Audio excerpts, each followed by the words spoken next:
marketing service. On the podcast today, we have Angel Ribo. Welcome, Angel. Thank you. Thank you very much for having me, Thomas. My pleasure. Would you like to tell the audience a bit about yourself and what you do? Oh, absolutely. Well, I'm originally from Barcelona, although I live in Texas. I've been living here in the Dallas area for the last 10 years. And, in a nutshell, what I do is I help both corporate CEOs and established entrepreneurs to bridge the gap globally for expansion and exposure. I basically use internationalization as, strategies to help accelerate the growth of their businesses. That's what I do. And also I have a nonprofit. It's called Wisdom for Kids. And what we do is we help underprivileged kids in Latin America become entrepreneurs using their local resources. So those are basically the two main things I do in my life. Well, on LinkedIn, we've actually had short conversations about that, haven't we? Absolutely. Yeah, I'm very active on LinkedIn. Actually, LinkedIn is I would say the main platform where I conduct my business and my clients' businesses. And actually what I consider myself to be a LinkedIn influencer. Actually, I use my influence to help my clients get their messages and their products and services out to their markets. So yes, exactly. Well, I know from the profile that you are the CEO Confidant, but just in terms of what you do, is it accurate to say that you're a coach, a CEO coach? Well, that's a great question. So I started as a consultant, right? So basically, giving my 5 cents, my piece of advice to the CEOs of this world, exactly.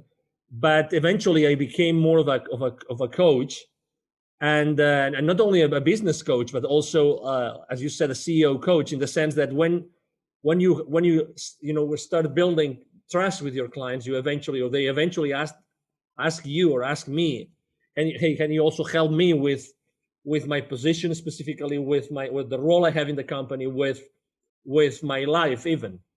Because again, you cannot isolate the different roles that we all play in our lives, right? We're probably friends, we are sons, we're maybe parents, right? We have many different roles in our lives. It's difficult to isolate them, and as soon as this trust is being built with them, yes, to your point, additional ways of helping my clients and business partners arise. So they might come to you for business help, and then also it might cross over into their personal life. Yes, absolutely. It does very often. Exactly. So what are the common traits of successful CEOs that you have observed? Yeah. Number one, and actually that's one of my mantras in my business, which is, they take action immediately, right? And it doesn't have to be necessarily like perfect action. And that's something I use that's a nugget I use all the time, which is take imperfect action now. Take imperfect action now. And I use that also with my entrepreneurial, clients, customers. And that would be one. So they're less, let's say, I wouldn't say fearless, but they're less fearful of taking action and going to the market and making business decisions and marketing decisions, although they don't have all the information, all the variable, right? So they like to take risk. That would be the second one. They'd like to take risk because they know that taking risks, they can go to the market and they can actually, in the entrepreneurial world, there's this concept of the minimum viable product, right? So there's this minimum viable characteristics of a particular product or service that when you start offering it to the market, you get the first feedback, right? So they are very good at that. They're very good in start talking with their potential future clients and asking them, hey, I am planning to do this. I am planning to offer, this to the market. I'm planning to send this to offer this product or this particular service. What do you think about it? And they're very good in grasping this market intelligence very early on in the life cycle of that particular product or service. So again, taking imperfect action, being open to take risk. And the third one would be they're all very, very, very mindful that the key thing inside the organization, so that they are able to provide their boards with the answers that they're looking for, the shareholder value that they're looking for. They're very mindful that everything relies on their teams. Okay, it's not that everybody does a great job in educating or engaging or keeping their employees accountable. Obviously, every single CEO would like to have a high level of accountability within their employee base. But the reality is that that depends a lot on their leadership style, right? Mm-hmm. It depends a lot on the engagement of the employees. But they are definitely completely mindful that and conscious that their team is everything for them, and every single decision they make as far as growing their team or maybe downsizing it whenever the circumstances make them do that, they are very, very mindful that the talent and everything that they have been developing within their team is the main asset that the company has. So they put a lot of effort in making sure that their own messages, the messages that come from the board, really, really, really go down, not only onto their own leadership team in the company, but to the rest of the employees of the organizations. Those would be my three main traits that I have found throughout my life. The first thing that you mentioned is also something I've heard about billionaires. So they basically looked at common traits among billionaires, and the way they phrased it, which is reminding me of what you said, was they're willing to take action regardless of the certainty of whether it will work or not. So you said it was risk, but I mean, it just makes me think of that because a lot of times we don't know whether something's going to work, but the billionaires or perhaps CEOs in your case, they're willing to take the action anyway. Exactly. And actually this is also a common trait with I work a lot here in Dallas, in the Dallas Fort Worth area with entrepreneurs, with startups, and very, very embedded, let's say, in the startup world. And I work with business incubators, business accelerators.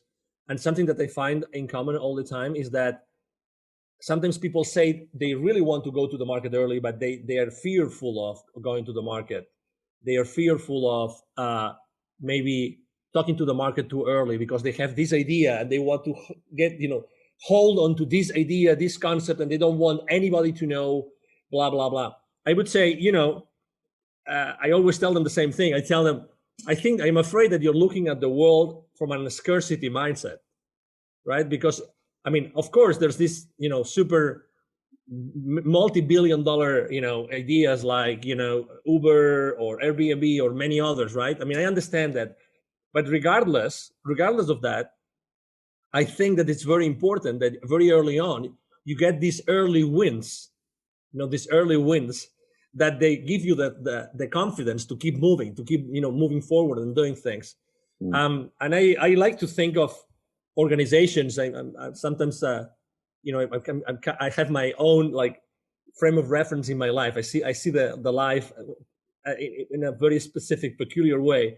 And I think that both people and companies are just energy. That's how I look at the world. They're just energy. So, a company, a startup, it's just a whole, bunch of energy that is being built by one of many different people.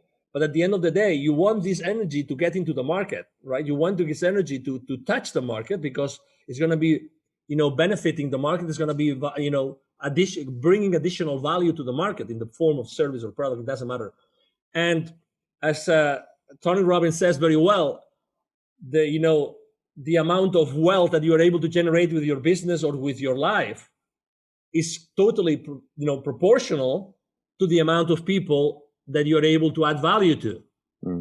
So, why being, again, although I know that intellectual property is important, why not going very early on into the market? Just take your chances and start deploying this, start testing it. Proof testing is the number one thing I always advise both my CEOs when they want to launch a new product or the newly established ones when they are starting with a completely new venture. Just don't, those precautions, which I understand come from a mindset of scarcity, and not everybody is in agreement with me, but hey, there's enough business, there's enough needs out there in order to fulfill, as much as you would like to offer to them, literally. And if it's not locally, it's going to be in other areas. That's why I'm very strong on internationalization and going international, going global, because there are a lot of products and services that are not only valuable locally, but in many other areas in the world.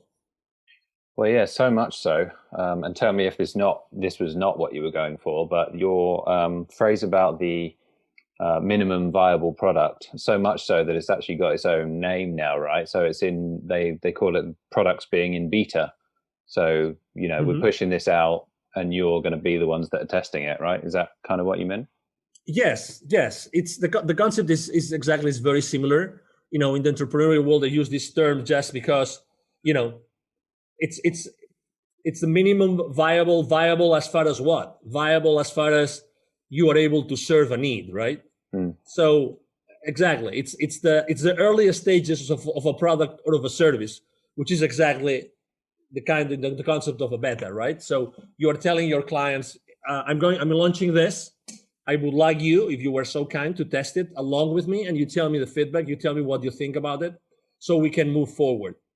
Exactly. I think that the smartest companies do that.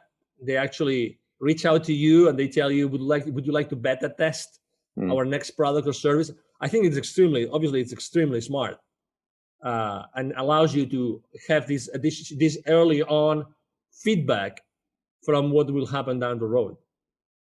So because you've worked with so many of them, what are the common mistakes that a lot of CEOs make? If I had to mention only one, the most important one is definitely that they don't care enough about engagement. They don't educate their teams enough so that they don't feel engaged, and they don't engage, And if they don't engage, you cannot keep them accountable. So, is that with staff engagement? Yes, exactly. That's definitely the one. And as the company grows, one mistake that I see very often is that they stop being the leaders that they were in the beginning when the company started. So they little by little, they kind of start building the ivory tower kind of thing, and they forget about they're not so involved and engaged with the rest of the team. I would say that's definitely the number one, let's say, mistake or challenge they have as soon as they start growing, making sure that they give their teams the right education, so that they really feel that, oh my God, I feel empowered. I really understand that we can do this. Because at the end of the day, we do not have to forget. I mean, you have your own business, Thomas, so we don't have to forget that, or we shouldn't forget that we exist because we put an equity, and we want a high return on that equity. We invested in our business. We invest with our time, which is the most valuable thing that we have in our lives, our time. We invest that time and that money, and we want a return. That's why companies exist, to provide the owners, the shareholders, to provide them with a return, right? That's why we exist. And sometimes we forget that, but what if every single employee was fully aware of the financial implications of their business decisions, right? So that's extremely important. And that actually, it's funny because, as you know, it wasn't the case in Europe, and it's not the case here in the US either. We are not educated, from kindergarten up to 12th grade or high school, we're senior high school. We're not educated on financial, acumen. We're not educated on financial literacy. So even if we have worked for large corporations and then we become entrepreneurs ourselves, we have never received the right level of financial literacy, which allows us to be fully mindful of the consequences of what we do. It's kind of up to you, isn't it, if you want to learn about that stuff? Exactly. But it's funny because we are still, both of us were entrepreneurs, right? We still made the decision of going out to the market, offer our services, and risk it. We risk it every day. We risk it every day. We go out there, we have our marketing, we have our podcast and exposure and everything, but still we risk it every single day.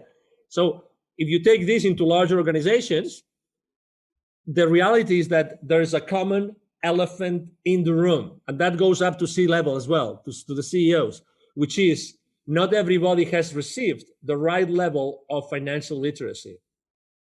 I mean, I was reading the other day a great book that speaks about very basic business concepts, and only 46% of C-level of business operators really understand the basic financial principles of organizations.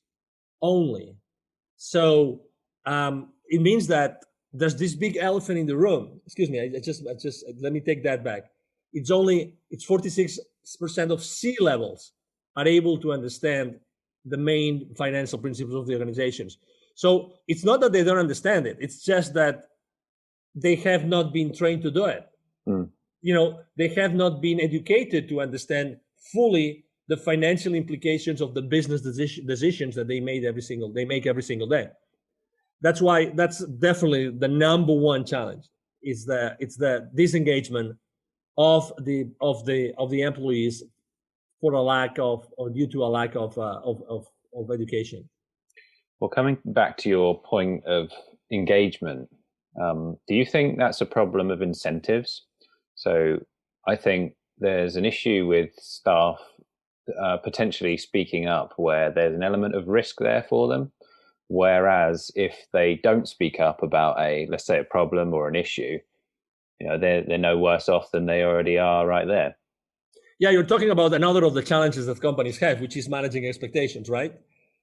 All the time inside an organization, we are always managing expectations, or our bosses or our peers are managing expectations, and we don't talk about it. There's things that we don't talk about it. To what you just explained, we don't talk about it, but we should talk about. We should be working on a company, in an organization that allows everybody to speak up about anything, anything. We should be able to speak about anything inside the corporation.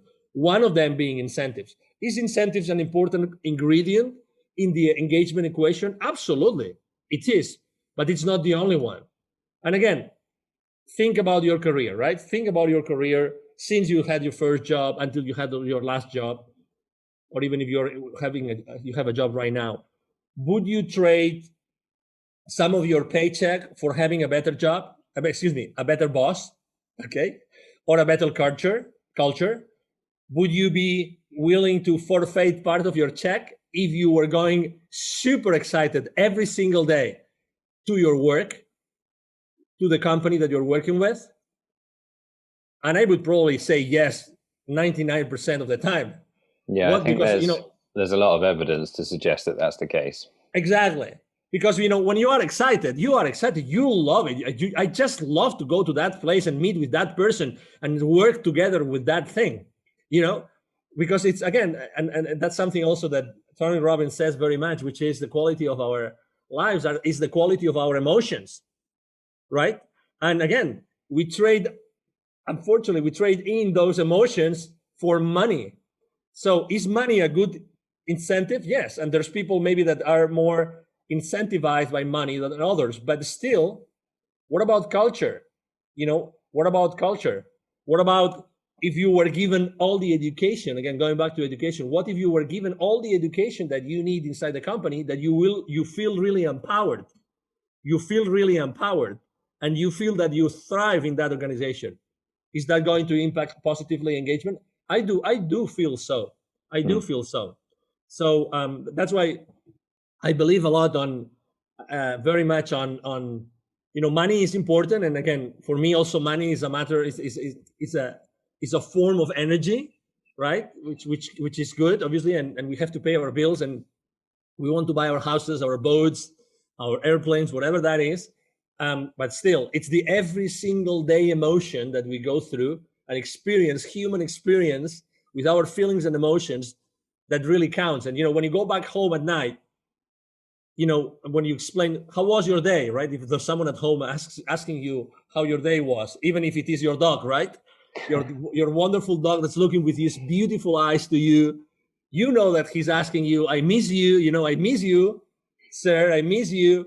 How was your day? And you start talking to your dog, I'm sorry to put this comparison here, this metaphor, but I really believe that emotions and feelings make a big difference when you go back home and you reflect about the day that you just had.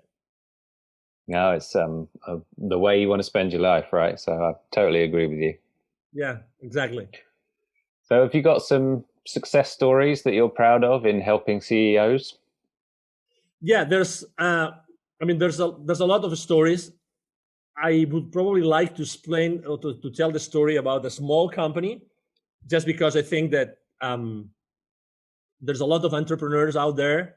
There's a lot of people listening to this podcast, and obviously, I thank every one of them here right now listening to us, because I think that it's a story of consistent, imperfect action being taken and believing in one's products, services, and team. I remember a company that went from literally a few thousands of dollars and having also only 2 employees that I started to work with. I started to support, I started to coach, I started to help them go to the market. I started defining the different, functions of inside the company. And within 2 years and a half, they were already 43 employees, and they were really, really close to $1.5 million in revenue.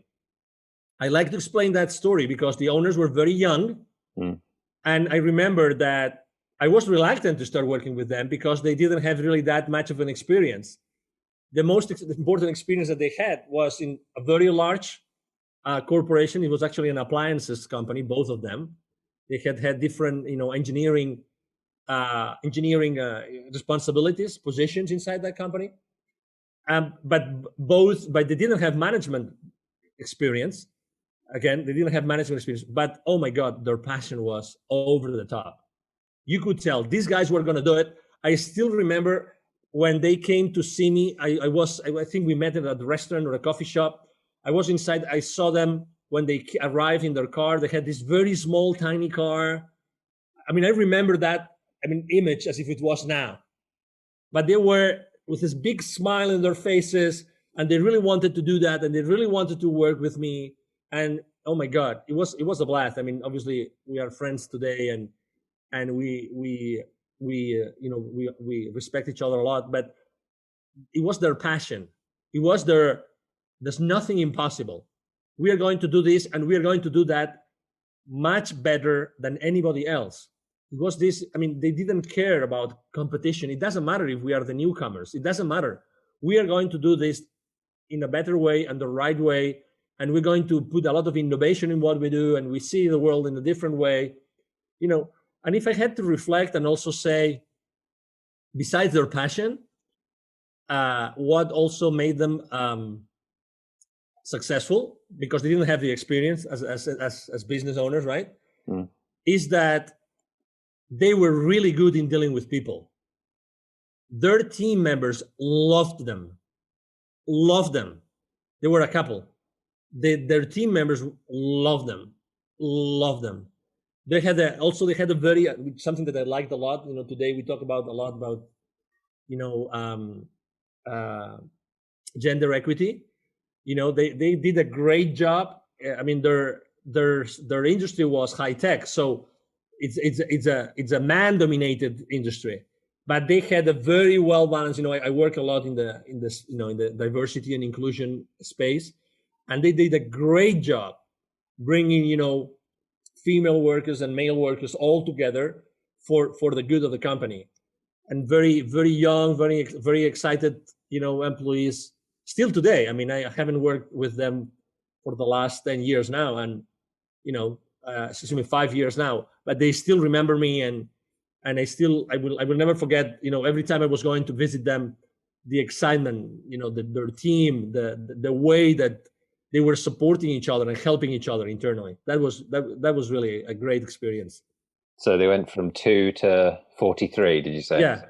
Yeah. Now, for some reason, when I asked the question, I thought that it would be, taking a corporate to bigger numbers or something, but I can completely understand why it would be something, I don't know, more meaningful, a story that's more meaningful to you, taking something which is barely just started to what most people define as successful.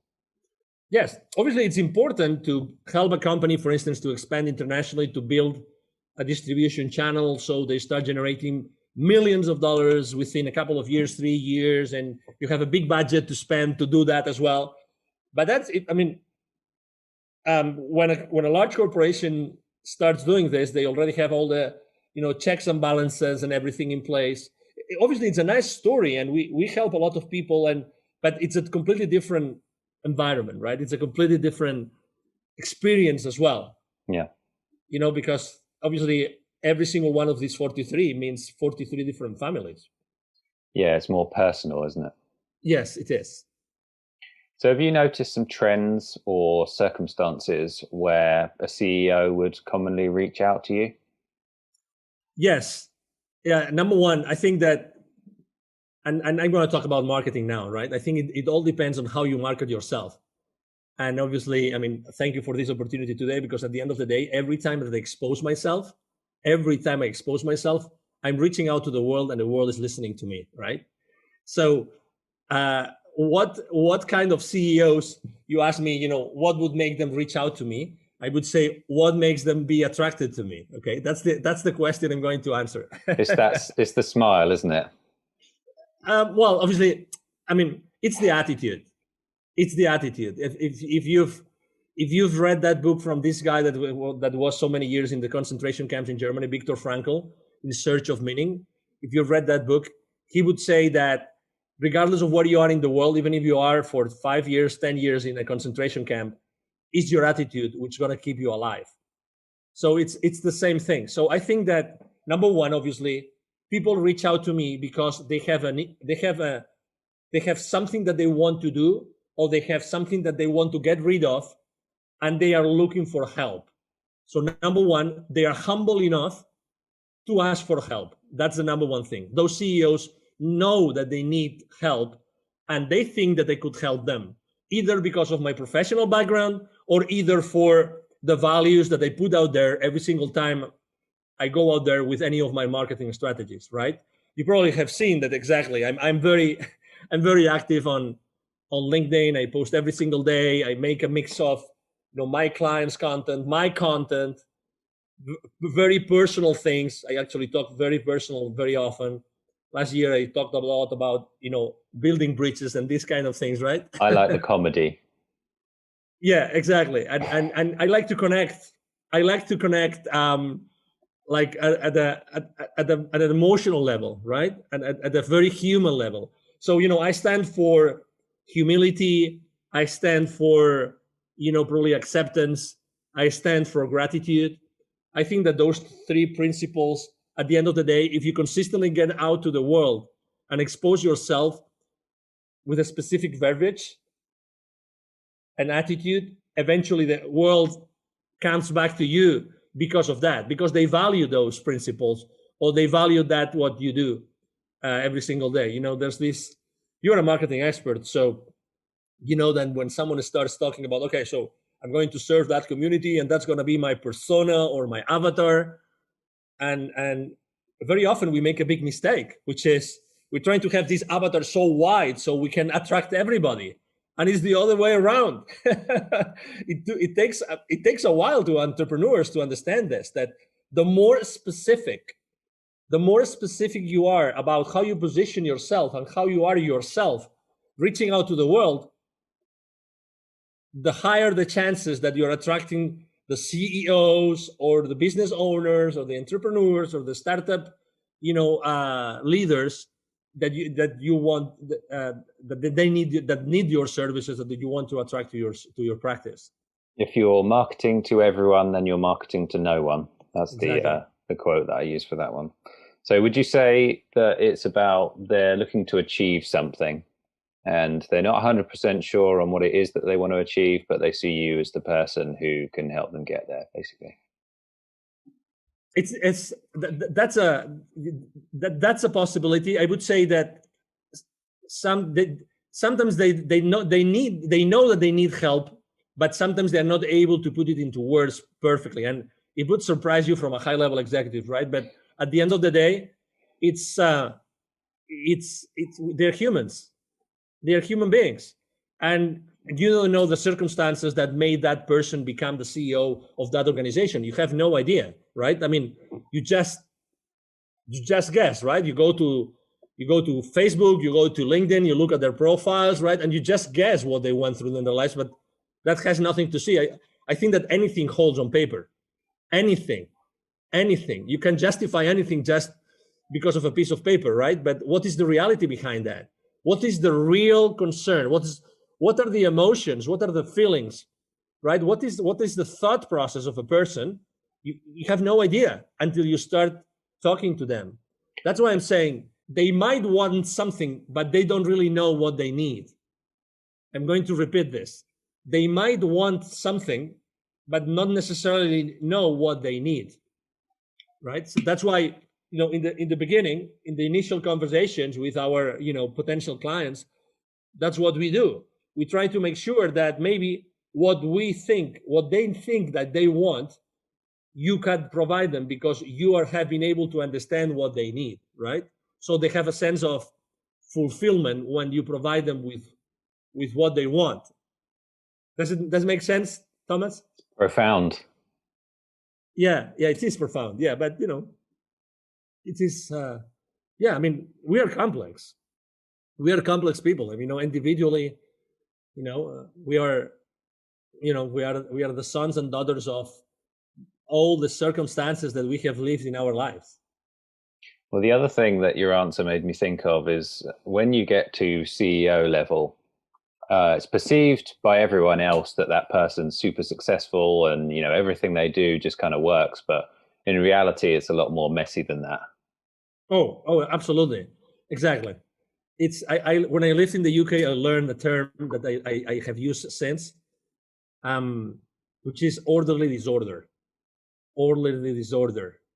Okay, so we would think that CEOs, besides being successful, besides having a nice paycheck, right, besides all of that, they have a very ordered life, or maybe they have an orderly disorder life. I would say they don't even get there, to be honest, because most of the time they have had to sacrifice some aspects in their life, some of the roles, in order to be so successful. Okay, so again, we're going back to the same place. It's like when you are a CEO and you go to meet your board, the shareholders, right, the investors, it's like when if you're ever being called, Thomas, to the principal's office, it's kind of the same thing. He's still a human being, or she is still a human being. The CEO is still a human being, and they have to respond to the commitments that they made the previous quarter or the previous fiscal year, right? Whatever the checks and balances are. But again, they are still human beings, and they have had to sacrifice, because how many hours, is it 168, right? Hours a week.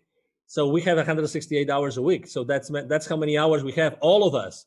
It doesn't matter if you are the CEO of General Electric or British Aerospace, or you are a small business owner, or you are an employee. It doesn't matter. We all have the same amount of hours. So what do you do? What do you sacrifice? Are you obliged to sacrifice? Probably you are too. You are. So are you at the right company as a CEO? That's another question that sometimes I help CEOs to answer. Are you at the right? I mean, what is the toll that this role of yours is taking into your life? What is the toll? Are you willing to keep on paying that toll every single morning when you get into your car and you're driving towards your office? Is that still enough? Is it still paying off? Are the dividends, are your personal and family dividends enough? And for instance, a family is a good indicator, right? Family, kids, wife. This is a great indicator of someone's life, of someone's quality of life. Because, I mean, obviously not everybody feels compelled to have a family, but the ones that do, very early on, they realize that they want to really live the lives of their kids. Otherwise, someone else is going to be, raising them, excuse me. Yeah. Do you find that asking that question, typically, are they in the right role often, or are they often not in the right role as CEO, or in the right company even? Most of the time they're in the right, they are in the right. Well, they think they are, because, I mean, they have been reinforcing that thought for how many years? How many years did it take to them to be in that place? So can you imagine how strong those neuronal connections? Let's talk about thoughts, right, and beliefs. Considering the neuroscientists, the people that know much more than me about thoughts and ideas and beliefs, they say that every single idea is a neuronal connection in your brain. The more that connection fires together, it wires together. So imagine someone that has been for their entire lives, firing together those thoughts. I have to do this because I want to reach the summit. I want to reach the summit of my corporate career. I want to do that. I want to do that. So their thoughts are very strong, very strong. So then it's when you ask the right questions is that they start opening themselves and they start valuing and assessing the decisions that they made throughout their lives. And there might be my questions, or there might be maybe some incidences that happen in their kids' lives or in their relatives' lives, or even at their parents' lives. Some people are always very attached to their parents, and sometimes parents obviously they age, they grow older, and sometimes they don't have their kids around or their children around to help them as they age. So yeah, so I think there's always a discovery there.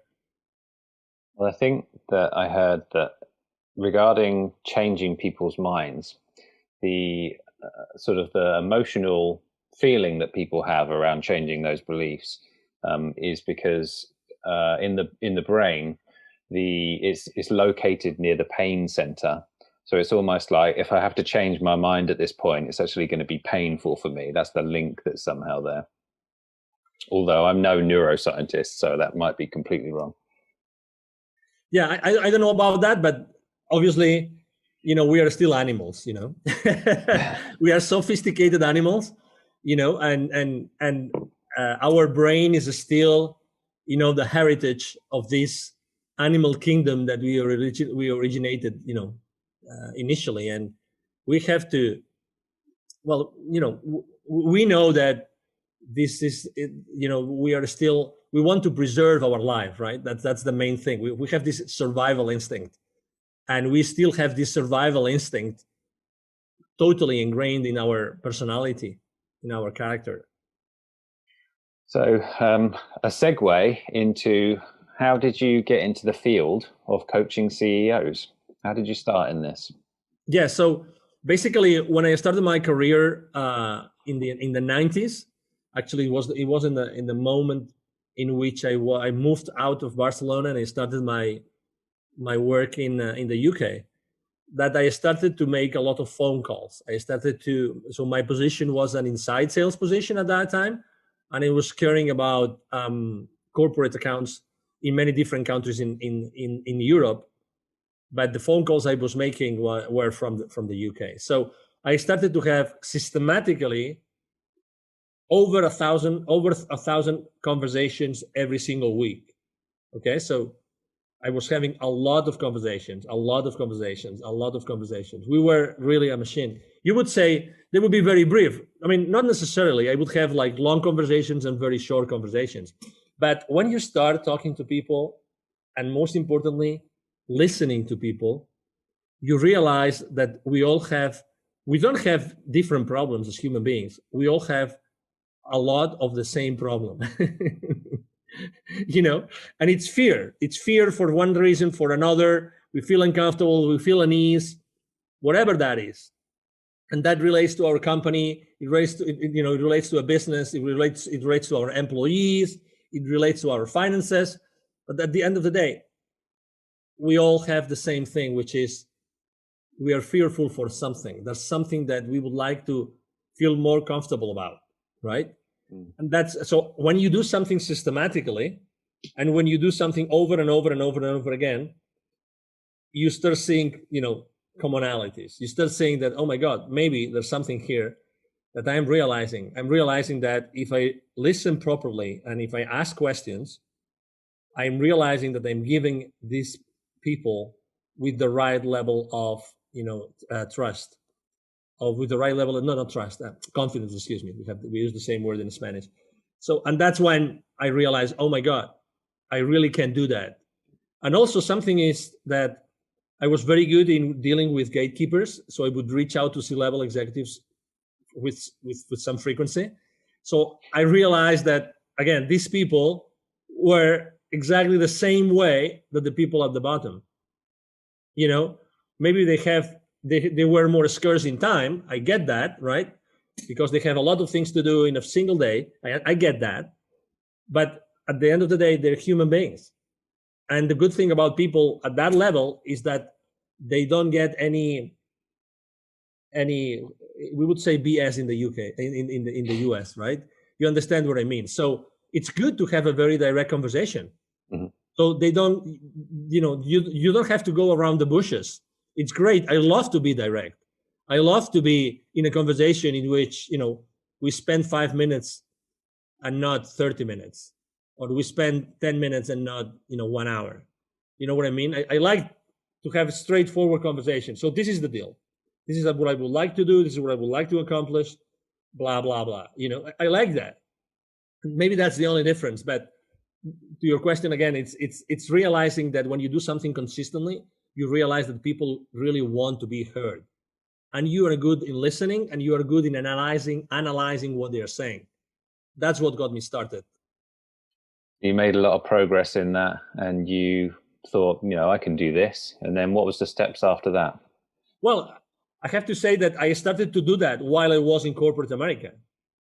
So that was part of my role. So even if it was not written in my job description, because coach is like a soft skill to be considered in the job description in a corporate environment, right? But in reality, the people I was working with, and I was throughout my corporate career, I was actually coaching a lot of CEOs, both for growing their businesses and for making buying decisions.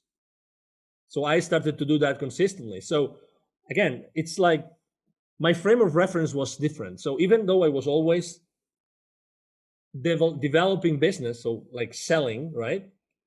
Developing businesses for different companies and helping companies develop their businesses, I was always myself on that spot of being a coach. It's like I made the decision myself of being a coach, not only being someone that would be there to tell them you have to do this, and this. And if you don't do this, you're going to fail. And then when we review the sales forecast, no, you didn't do this. You have to do this, and this. It's a decision that you make, right? And I think that, very honestly, Thomas, I think that comes from your upbringing. That comes from your heart. That comes from when you have a relationship with someone. Where does your relationship start from? I think that it's a common denominator in your life, that you start every single relationship from the same place. I really felt like that myself. Honestly, I really felt myself being in that place of, I was always coaching, like asking questions, trying to understand, right? Trying to understand. And I think, again, I connect that very much with my heart, with like listening to my heart's voice, regardless of my degrees, my computer engineering degree, my MBA, regardless. It's like we are human beings. And what can I do to help you? Good answer. I got a list of questions here, and this particular question, there's a context behind it, and that is, I'm sure you've heard the stats before about CEOs working a certain number of minutes per day, the actual productive work that they do. Are you aware of that statistic at all? No, I'm not. I think it's, in a working day, in a normal average working day, they get, I'm fudging the numbers a bit, but it's like an hour and 20 minutes of actual solid work or whatever it might be. And the question is, what would you say is the activity a CEO does the most? And that's the context for that question. I think it's I would say talking to the rest of the organization, mainly the leadership team, to make sure that the organization is aligned. That would be my number one thing. So it's essentially communication. Yes. Okay, that's very interesting, because it just means that the emphasis on that particular skill is very high then, right? Yes, I think that you have to be a good, again, it's you are the CEO or you are the leader of the organization. Who are you? The CEO or the leader, right? I believe that the real leaders, are the CEOs I work with are the real leaders of the organization. And what are, would you say, are the biggest misconceptions about CEOs? Yeah, the biggest misconceptions is what you mentioned before, which is they're so successful, they're so happy, everything is great, everything works out, they have the perfect life. That would definitely be one of them. I actually have a very interesting example to mention, which is a real, this guy was running a multi-thousand employee company in the healthcare sector here in the US. And I will never forget what he was telling me. Actually, we became friends, so I meet with him from time to time, and he always tells me I would sacrifice all my wealth, and so that he made an exit of multi-hundred millions of dollars. He made an exit. So the caliber of his wealth. I would sacrifice all my wealth for having the family that you had. Wow. That's a true story. I would sacrifice all my wealth, all of it, for having the beautiful family that you had. Presumably because in order to become a CEO, you're neglecting the rest of your life, right? Mm-hmm. Yes. And So do you, interestingly enough, he's a people's man. In this case, he's a man. I mean, he gets along with people a lot, but exactly, he sacrificed that part of his life, and it's never too late, right?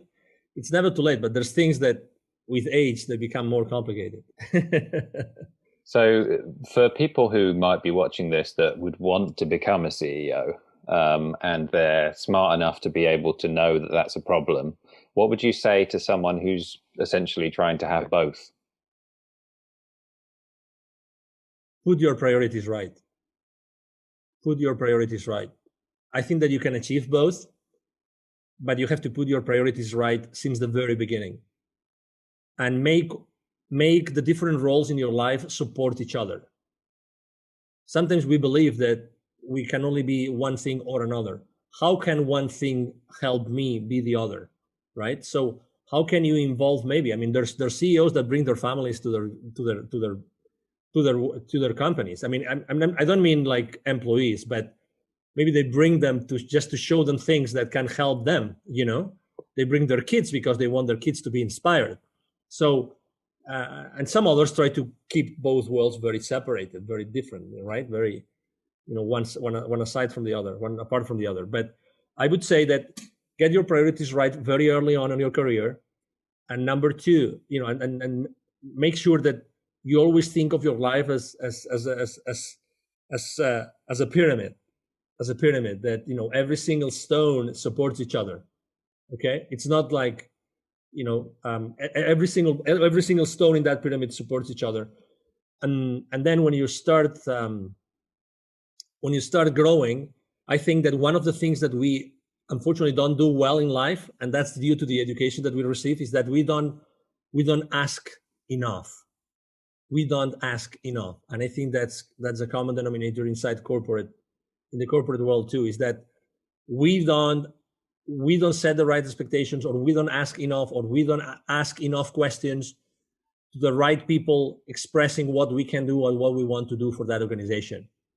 Okay, I've seen people progressing inside their organizations, becoming the CEOs, and those were people that were obviously, they were very passionate, they were very clear, they were very focused, but at the same time they were asking the questions, and they were asking that they wanted to do some things. We tend to be, in general, asking questions aloud and to be exposed is not properly valued, socially speaking. It's identified as you don't fit in because you ask that uncomfortable question.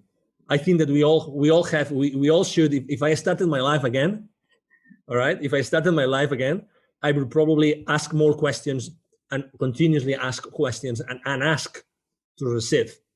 And there's a universal law here, which is the law of reciprocity. I think that we don't receive enough because we don't ask enough. I think there's probably also an issue there with, I think that human beings feel like they're more transparent than they are. And I don't know if that's a psychology issue from when you're, when you're brought raised, and you think your parents seem to know a lot, and you think that everyone else seems to know what you want, but in reality, people know very little about what you want, right? Well, let me tell you a very simple example. You're going with your parents to see some relatives or some friends, and what's the first thing that your parents are going to tell you? Most likely, don't ask for anything unless you're being offered, because it will be considered as rude, right? And I used to think like this before. I mean, I remember my mom telling me, please make sure that you behave, make sure that you don't do this, you don't do that, you don't do that.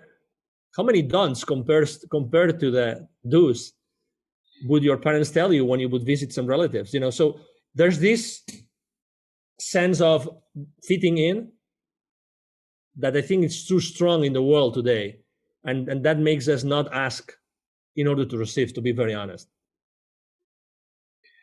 So, would you ever coach someone to go from an existing lower job to becoming CEO, or have you ever done that?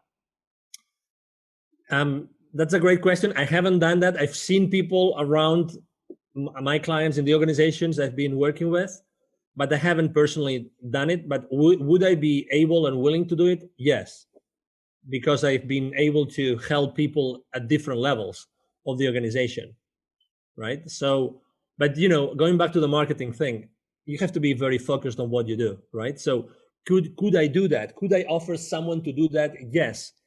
I have not offered it as a service. I have not publicized it. I haven't, throw it to the world out there. But could I do it? Yes, because So you wouldn't decline it, but you know who your customer is, which is CEOs essentially. Yes. So I wouldn't decline such a request from someone. If someone asked me to do it, I wouldn't say no. I would say yes, because also I believe that you have to always. I mean, even myself. I mean, I put myself out of my comfort zone every single day because I like not because I like to feel uncomfortable, but because I just like to test myself. It's like a podcast interview. Actually, you don't know what the host is going to ask you. Even if they provide you with a list of questions, it doesn't matter. Still, there can be a lot of different questions which are going to be asked, and maybe you are not comfortable answering. I believe that every single podcast interview I'm giving, it's a growth opportunity for me. Totally. Well, they can. I mean, questions in general can get you thinking about stuff that you hadn't otherwise thought of before, right? Yeah, exactly. So I know you mentioned Tony Robbins. Who are your mentors? Yes, so I haven't really had mentors in my life, like mentors, one-on-one mentors, but I have had like generic mentors as Tony Robbins. I consider him, maybe I don't consider him a mentor, but I consider him someone that for a couple of years he made a huge impact in my life. It coincided with my relocating from actually Latin America to the US. I went to a Unleash Your Power Within event by Tony Robbins, and it was so intense, and he mentioned several concepts that changed my life forever. So that's one of them. The other one is Dr. Joe Dispenza. He's a neuroscientist. Dr. Joe Dispenza is a public figure as well. He does thousands of people events, and I like a lot because of what I do. I like a lot to study the science behind the behavior of people. I like that a lot. A lot. And then I consider myself very spiritual in the sense that I'm always looking for additional answers to what's going on in the world, what's going on in my life, what's going on in the universe, these kind of things, And when you are trying to find those answers, so there's a whole bunch of people, I have a list of affirmations that I use every single day. I try to sing and I try to dance, those are my mentors because I'm a very high energy guy. I can be very, very quiet, but at the same time, I'm also, I build myself with additional strength every time I sing or every time I dance. I really, those are activities that feel my human and spiritual side a lot. Well, I like the story about the UPW event. I haven't been to one personally, so it's interesting that you say that. It makes me want to go even more. Very intense, very, very intense. Can you tell me about when you met Les Brown? Because I'm a fan. Yes, of course. I sit on the board of an organization called Evolutionary Business Council, and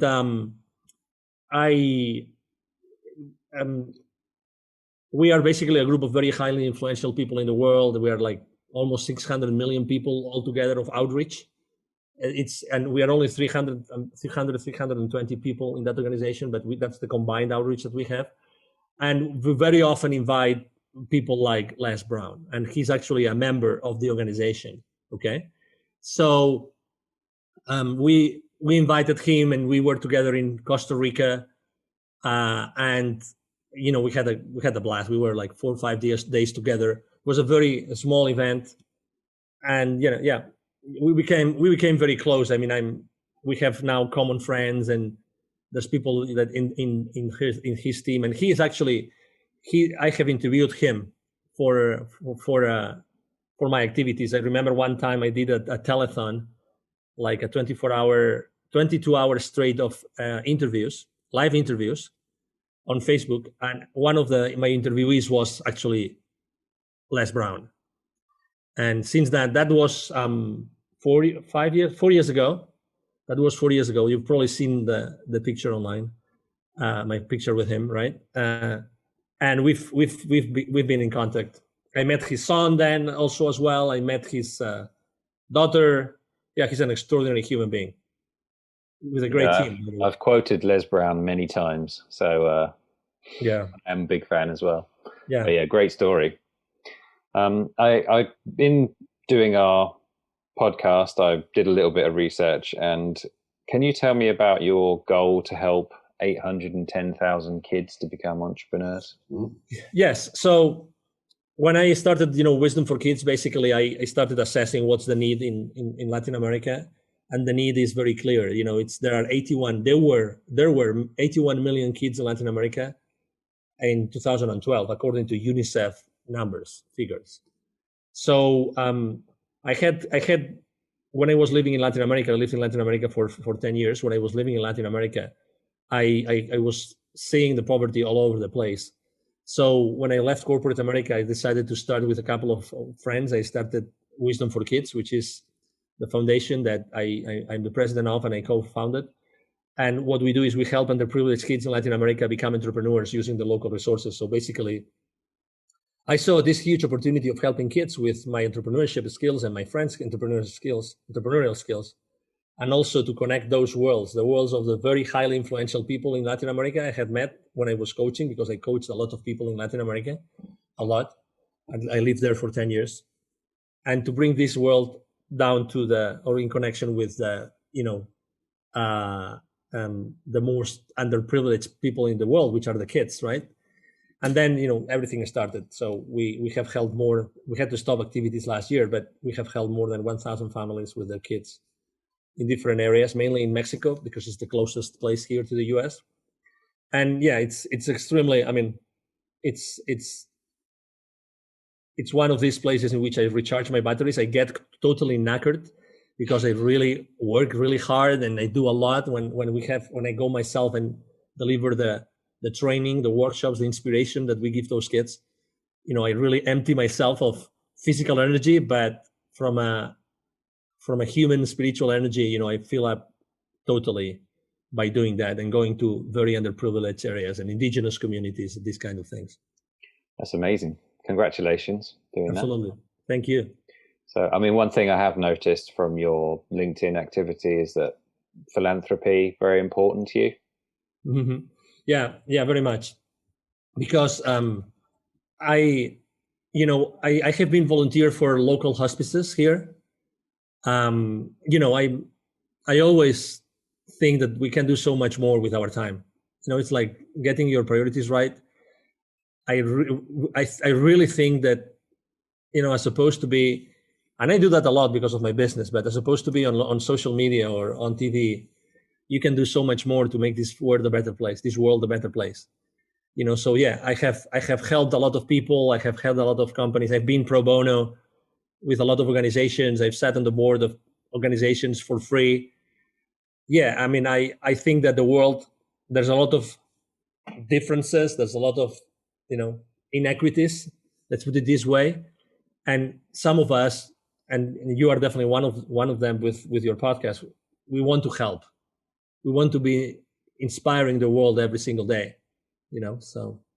Well, thank you very much for all the value you've given on the interview. And Absolutely. Can you tell the audience where the best place for people to find you is? Absolutely. Yes. As you mentioned before, my brand is the CEO Confidant, and my name is Angel Ribo. So the easiest way is to go to LinkedIn because I'm very active. I answer all the messages there.